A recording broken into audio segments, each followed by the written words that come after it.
तो हेलो दोस्तों, आपका स्वागत है हमारे एक और नए वीडियो में। तो चैनल पर नए हो तो लाइक एंड सब्सक्राइब जरूर से कर देना। तो पिछले एपिसोड में हमने देखा था कि जियोयान निंग रॉयल फैमिली पहुंच गया था। उसके बाद वहां पर उससे मान्यू मिलता है, निंग मिलती है। उसके बाद क्लैन लीडर निंग तियानलिंग से वो बात करता है, जिससे उसको उसको पता चलता है कि उसको एक बीमारी है। ठीक है, वो गया था साउथर्न रीजन में, उसको कुछ निंग तियानलिंग साउथर्न रीजन में चला गया था। उस कुछ लोगों द्वारा उसका पीछा किया जा रहा था। ठीक है, तो वहां पर एक विंड इन कोई ऐसे कुछ था, ब्लैक इन विंड। ठीक है, फिर उसमें वो प्रवेश कर गया था तो उसको पॉइजन मतलब इफेक्ट कर दिया था वो। तो उसके बाद फिर ये सब बात होता है। फिर जीवान उसको पॉइजन को मतलब निकालने के लिए हेवेली फ्लेम का उपयोग करता है, जिससे नहीं निकल, थोड़ा आराम मिलता है, पूरी तरह से नहीं निकलता। फिर मानियों से उसको पता चलता है कि वो ड्रैगन के ब्लड से इसका निवारण हो सकता है, तो इसलिए वो लोग अब साउथर्न रीजन जाएंगे। ठीक, तो आइए देखते हैं कि इस एपिसोड की स्टार्टिंग में क्या होता है। तो इस एपिसोड की स्टार्टिंग में हम देखते हैं कि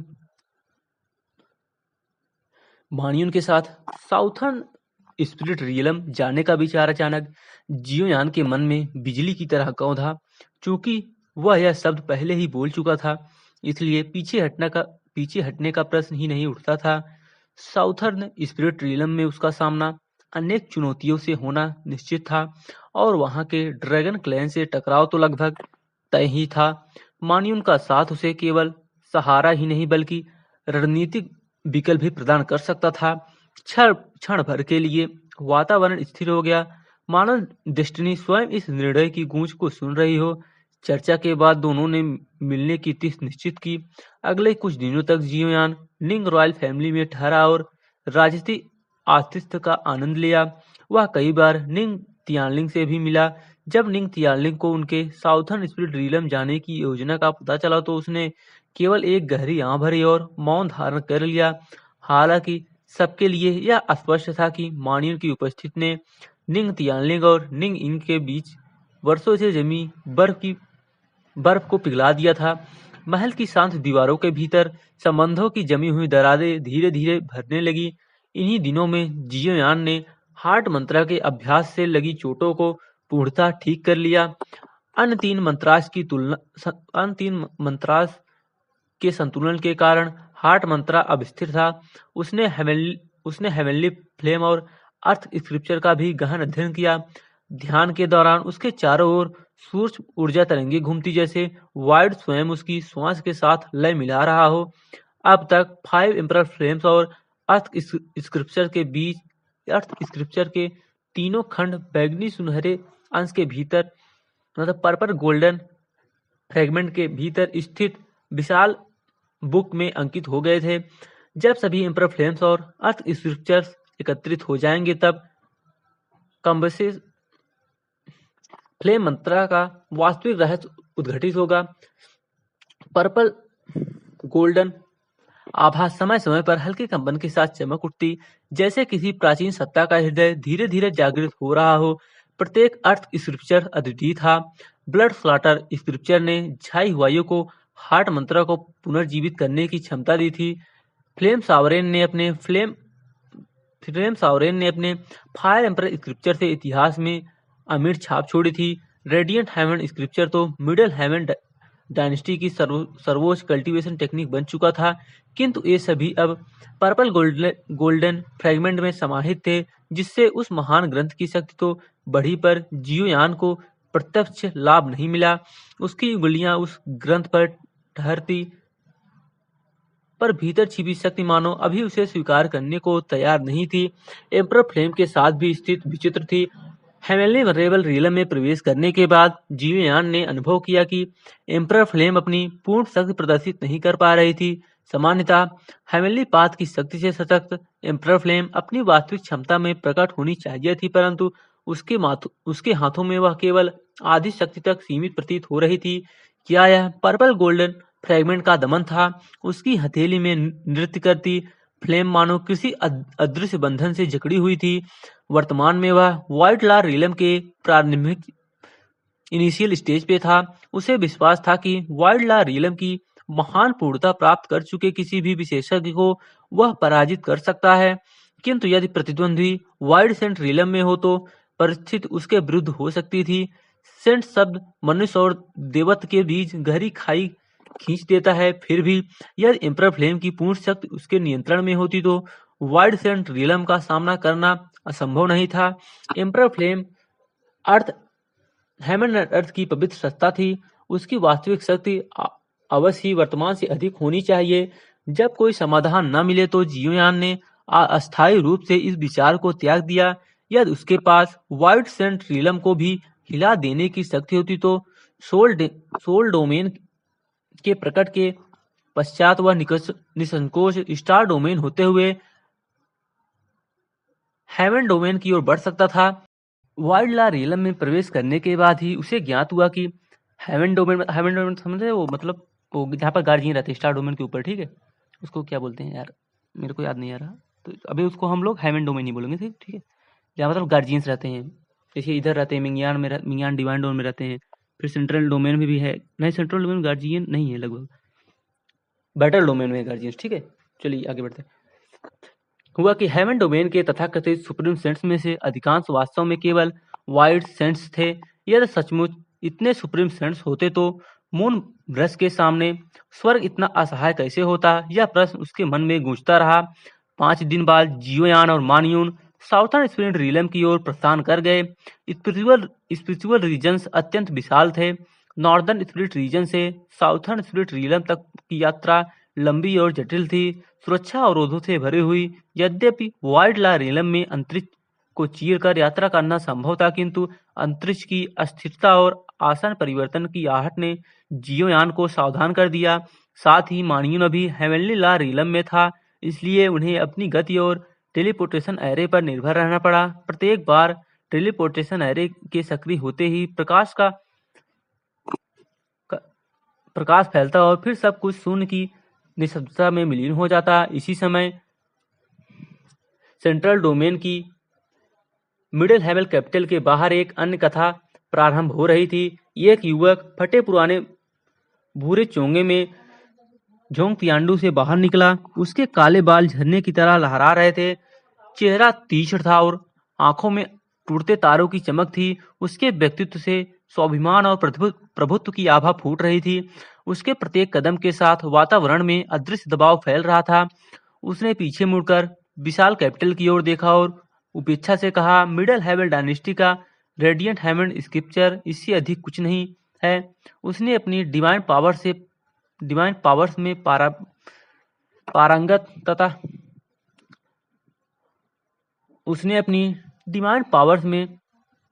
पारंगतता प्राप्त कर ली थी। सेंट बनने से पहले वह विश्व के सभी प्रतिभाशाली योद्धाओं को चुनौती देकर युद्ध के माध्यम से सेंट बनना चाहता था। उसके लिए बाहरी परिवर्तनों पर निर्भर रहकर सेंट बनना तुच्छ था। एक सच्चा राजा स्वयं अपने युद्धों से मार्ग बनाता है। शाही नगर के प्राचीर पर थर्ड प्रिंस गंभीर दृष्टि से दूर शून्य में देख रहा था, मानो उस काले बालों वाले युवक के साथ मौन संवाद कर रहा हो। उसके पीछे बंधे हाथों से रक्त टपक रहा था। उसकी आंखों में भय और अविश्वास स्पष्ट था। वाइल्ड ला रीलम के नेशनल प्रोटेक्टर भी उस युवक को रोक नहीं सके थे। 3 प्रहारों में ही परिणाम स्पष्ट हो गया था। उस युवक का नाम जियांग्यू था, स्टार डोमेन के जियांग क्लैन का ओवरलॉर्ड, फिजिक का धारक। उसने जुआनलान डायनेस्टी के जुआन कियानकुई को भी पराजित कर दिया था। उसके बाद मिडिल रीजन में पराजयों की श्रृंखला प्रारंभ हुई। लुकुई, सनवांग दाओ, जियो जियांग नी, एक एक कर सभी गिरे। कुछ ही दिनों में जियोयान का नाम मतलब जियांगयू का नाम मिडिल रीजन में गूंज उठा।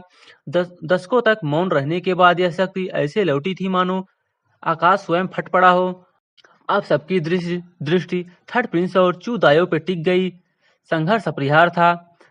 उसके बाद हम स्पिरिचुअल वर्ल्ड का सीन देखते हैं, जहां पर जियोयान की गति सीमित थे और इसी कारण उन्हें साउथर्न स्पिरिट रीलम तक पहुंचने में 1 महीने से अधिक समय लग गया। जैसे जैसे वे साउथर्न स्पिरिट रीलम के निकट आते गए, हवा का तापमान स्पष्ट रूप से बढ़ने लगा।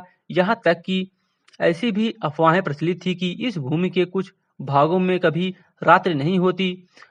नॉर्दर्न स्पिरिट रीजन की तुलना में साउथर्न स्पिरिट रीजन की विशाल भूमि अनेक प्राचीन बीस्ट क्लैंस का निवास स्थान थी।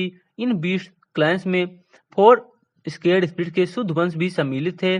कहा जाता था कि कुछ कुलों में सेंट लेवल के शक्तिशाली विशेषज्ञ वर्षों से एकांत साधना में लीन थे। साउथर्न स्पिरिट रीलम में संपूर्ण स्पिरिट डोमेन का सबसे शक्तिशाली शक्ति स्थित था, जिसे स्पिरिट मेंशन और बैटल डोमेन का डेसोलेट गेट कहा जाता था। किंवदंती के अनुसार इन दोनों की स्थापना प्राचीन काल के एक सुप्रीम एग्जिस्टेंस के 2 वंशजों ने की थी।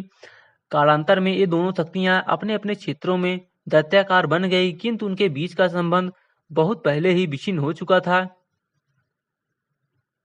यहाँ पहुंचने से पूर्व ही जियोयान और मानियन को साउथर्न स्पिरिट रीजन की शक्ति संरचना की सामान्य समझ हो चुकी थी। निंग रॉयल फैमिली, जो नॉर्दर्न स्पिरिट रीजन के 3 रॉयल फैमिलीज में से एक थी, अपने गौरवशाली अतीत के कारण स्पिरिट डोमेन के कई रहस्यों से परिचित थी। झाई हुआयू द्वारा वर्णित जियांग जुआनटोंग स्पिरिट मेंशन के चीफ डिसाइबल थे, किंतु यह चीफ डिसाइबल असमान रूप से शांत और रहस्यमय स्वभाव के थे।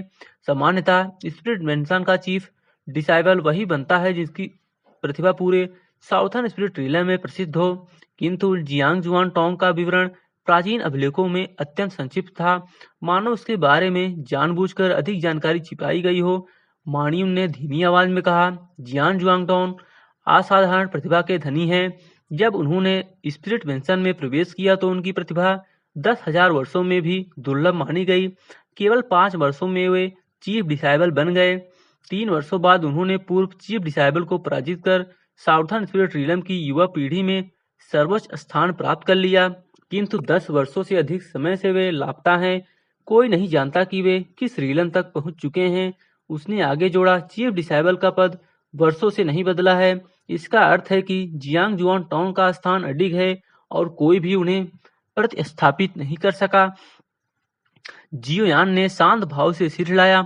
स्पिरिट मेंशन की स्थिति वह भली भांति जानता था। असंख्य प्रतिभाशाली साधक प्रत्येक वर्ष वहां प्रवेश पाने का प्रयास करते थे।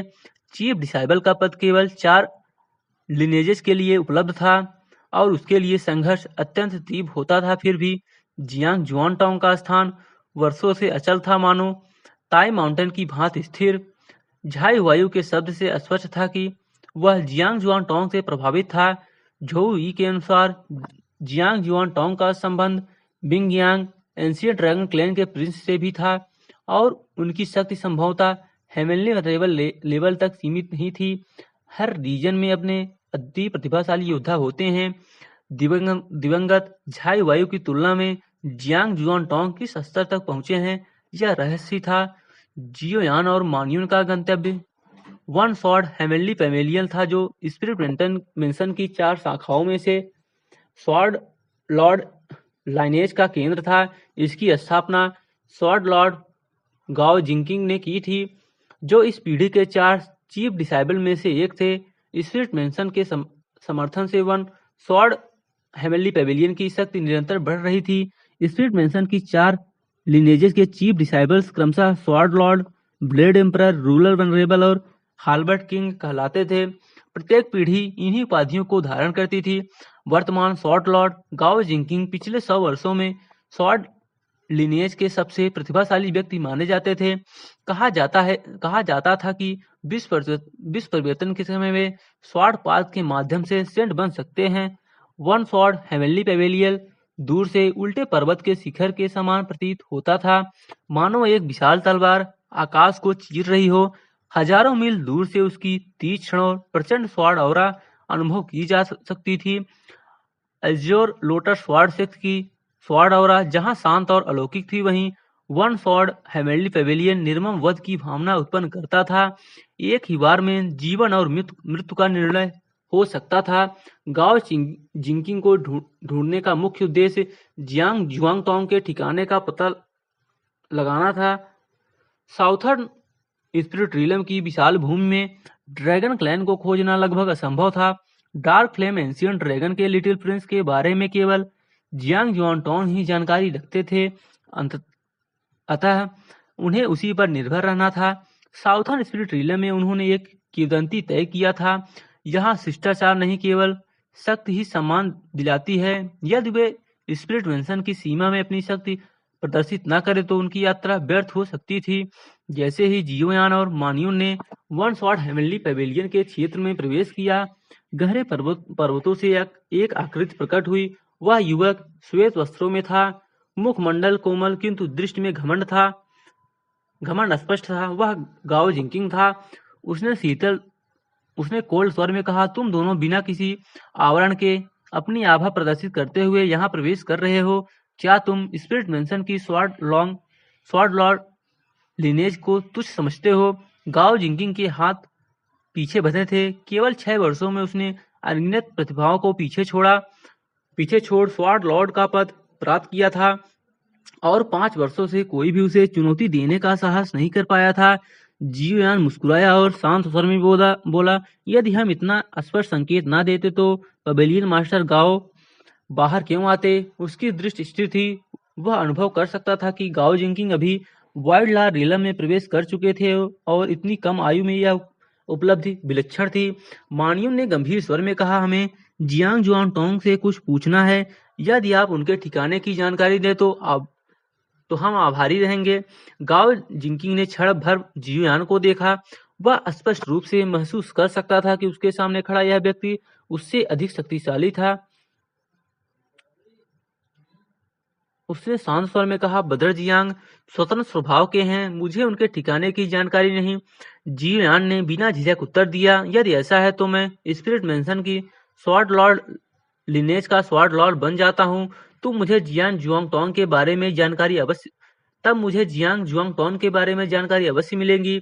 गाओ जिंकिंग की दृष्टि ठंडी हो गई। उसने एजोर फ्लेम रूलर पर नजर डाली और कहा, तुम रूलर का उपयोग करते हो, रूलर वनरेबल का पद क्यों नहीं चुनते? जियोयान ने आत्मविश्वासपूर्ण मुस्कान के साथ उत्तर दिया, यदि स्वॉर्ड लॉर्ड का पद ही जियांग जुआन टोंग तक पहुंचने के लिए पर्याप्त नहीं, तब रूलर वनरेबल का पद लेने में भी देर नहीं होगी। उसके शब्द शांत थे किंतु उनमें अटल दृढ़ता की गूंज थी। हवा अचानक भारी हो उठी और 2 असाधारण प्रतिभाओं के मध्य अनिवार्य संघर्ष की आहट स्पष्ट सुनाई देने लगी। आप कौन हैं? गाओ जिंकिंग के चेहरे पर निर्मल किंतु तीक्ष्ण भाव उभर आया। उसके पीछे ऊर्जा का स्रोत अचानक उफन पड़ा और देखते ही देखते 7 मायावी स्पिरिचुअल स्वॉर्ड संघनित हो गई। प्रत्येक स्पिरिचुअल स्वॉर्ड किसी होली टेक्निक के समान शक्तिशाली प्रतीत हो रही थी। उनकी आभा ने आकाश के वायु और बादलों को विचलित कर दिया। स्वॉर्ड पवेलियन के अनेक वरिष्ठ इस हलचल को महसूस कर एक एक करके प्रकट हुए और शीतल दृष्टि से जियोयान तथा मानियन को निहारने लगे। वातावरण में दमनकारी स्वॉर्ड और गूंज उठी।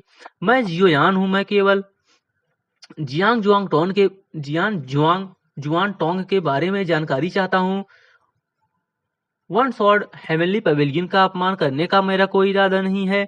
जियोयान का चेहरा गंभीर हो गया। उसने बिना विलंब अपनी पूर्ण शक्ति प्रकट की और गाओ जिंकिंग की दमनकारी आभा को सहजता से रोक दिया। उसकी प्रचंड ऊर्जा समुद्र की ज्वार की भांति उमड़ी। क्षण भर में गाओ जिंकिंग के भाव बदल गए। आप उसे क्यों ढूंढ रहे हैं? गाओ जिंकिंग ने भवें सिकोड़ी। उसे यह नाम परिचित लगा पर स्मृति धुंधली थी। कुछ क्षणों की निशब्दता के बाद उसकी दृष्टि पैनी हो गई। यह जानना आपके लिए आवश्यक नहीं है, मानियन ने शांत स्वर में कहा। फिर वह आगे बढ़ा, हाथ जोड़कर अभिवादन किया और बोला, मैं स्पिरिट मेंशन की स्वॉर्ड लॉर्ड लिनेज की प्रशंसक रहा हूँ। आपकी स्वॉर्ड मैनशिप पूरे रीजन में प्रसिद्ध है। मैं नॉर्दर्न बारबेरियन किंग पैलेस से मानियन हूँ और आपसे मार्गदर्शन चाहता हूँ। यहाँ केवल शक्ति ही सत्य थी। यदि समाधान युद्ध से हो सकता तो विलंब निरर्थक था।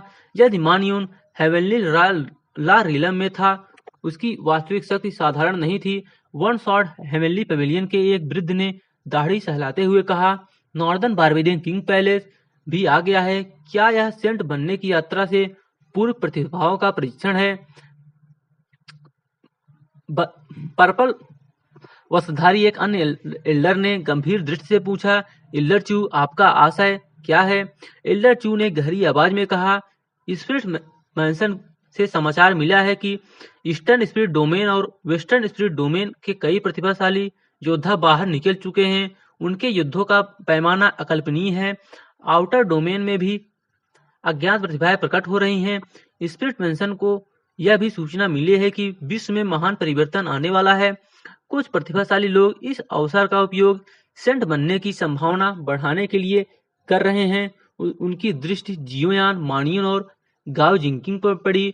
उन्होंने धीमी आंख भरी। युवा पीढ़ी का युग स्पष्ट रूप से आ चुका था। गाओ जिंकिंग के होठ हल्के से सिकुड़े। वह स्पिरिट मेंशन का चीफ डिसाइबल था और उसका गुरु वाइड सेंट रियलम का विशेषज्ञ। उसे विश्व परिवर्तन की सच्ची खबरें ज्ञात थी। इस समय प्रत्येक युद्ध सेंट पाथ की परीक्षा बन सकता था। कृपया मुझे मार्गदर्शन दे। मानियन ने भौहें उठाई। उसने अपनी मुट्ठी कसी और उसके सामने एक विशाल नुकीली गदा प्रकट हुई। यह एक डिवाइन वेपन था जिसे सुप्रीम वनरेबल लेवल के होली बीस्ट की नसों और अस्थियों से निर्मित किया गया था। यह निंग तियानलिंग का उपहार था। गाओ जिंकिंग ने शांत स्वर में कहा, स्पिरिट मेंशन की चारों दिशाएं मनमाने ढंग से नष्ट होने के लिए नहीं है। उसने हाथ हिलाया। पल भर में उसके पीछे की सात स्पिरिचुअल स्वॉर्ड्स मानियन की ओर बढ़ी। वे ठोस रूप धारण कर शून्य को भेदने लगी। एक घातक स्वॉर्ड डोमेन निर्मित हो गया, मानो हैमर ने अर्थ को किसी अदृश्य पिंजरे में बंद कर दिया हो। मानियन का चेहरा निर्विकार रहा। उसने अपनी गदा क्षैतिज पकड़ी। युवान कुई उसके चारों ओर उमड़ने लगी। उसने अपना उग्र रूप प्रकट नहीं किया। हेमनली ला रिलम और वाइल्ड ला रिलम के बीच यह संघर्ष प्रतिभाओं का परीक्षण था। जियोयान शून्य में खड़ा यह दृश्य देख रहा था। उसे स्पष्ट था कि दोनों पूर्ण शक्ति का उपयोग नहीं कर रहे हैं। यह एक मौन परीक्षा थी। बैगनी वस्त्रधारी एल्डर ने पूछा, क्या स्पिरिट मेंशन को सूचित किया जाए? एल्डर चू ने हंसते हुए कहा, नहीं, वे संभवतः जियांग जुआन टोंग को चुनौती देने आए हैं। मैं देखना चाहता हूं कि युवा पीढ़ी में कौन उसे हरा सकता है। बैगनी वस्त्रधारी एल्डर ने धीमे स्वर में कहा, स्टार डोमेन का ओवरलॉर्ड फिजिक युगों में दुर्लभ है। डिसोलुएट गेट के इन एम्परर ने उसे निजी शिष्य बनाया है। स्पिरिट मेंशन में उसका दर्जा जियांग जुआन टोंग के समान था। इन दोनों के बारे में जानने की उत्सुकता है। एल्डर चू ने गंभीर स्वर में जोड़ा, पिछले 10 लाख वर्षों में विश्व ने बहुत कुछ संचित किया है। कई प्रतिभाएं अवसर की प्रतीक्षा कर रही हैं। क्या आप नॉर्दर्न स्पिरिट रीजन के झाई हुआयू को जानते हैं? जब माइंड फोर्स टेक्निक प्रकट हुई, किसी ने उसकी मृत्यु देखी। बैगनी वस्त्रधारी एल्डर ने जियोयान की ओर देखा और जियोयान की ओर देखते हुए कहा, क्या नॉर्दर्न स्पिरिट रीजन में हार्ट मंत्रा को परीक्षित करने वाला भी जियोयान ही है? एल्डर चू अचानक चिल्लाए, गाओ जिंकिंग वही जियोयान है जिसने माइंड फॉर टेक्निक में महारत हासिल की है। उनकी आवाज सुनते ही गाओ जिंकिंग ठिठक गया। उसकी 7 स्पिरिचुअल स्वॉर्ड्स विलीन हो गई। वह कुछ कदम पीछे हटा। मानियन भी पीछे हट गया। दोनों समझ चुके थे कि वास्तविक युद्ध की स्थिति में परिणाम अनिश्चित होगा। जियोयान ने एल्डर चू की ओर देखा। उसे आशा नहीं थी कि नॉर्दर्न स्पिरिट रीजन की घटनाएं यहाँ तक पहुंचेंगी। गाओ जिंकिंग ने शांत स्वर में पूछा, यदि आपने माइंड पावर टेक्निक में महारत पाई हो तो क्या आप झाई वायु के कारण यहाँ आए हैं? जियोयान और मानियन ने एक दूसरे को देखा और गंभीरता से सिर हिलाया। गाओ जिंकिंग ने आंख भरी। झाई वायु की मृत्यु दुखद है। साउथर्न स्पिरिट रिलम में उनका बड़ा सम्मान था। युवा पीढ़ी में केवल जियांग जुआन टोंग ही उनके समकक्ष थे। फिर उसने कहा, सीनियर ब्रदर जियांग कुछ दिन पहले वन शॉट हेवन पेवेलियन आए थे। यदि कोई अप्रत्याशित परिस्थिति ना हो तो अब वे 1000 ब्लेड क्लिफ पर होंगे, जो ब्लेड एम्परर लिनेज का क्षेत्र है।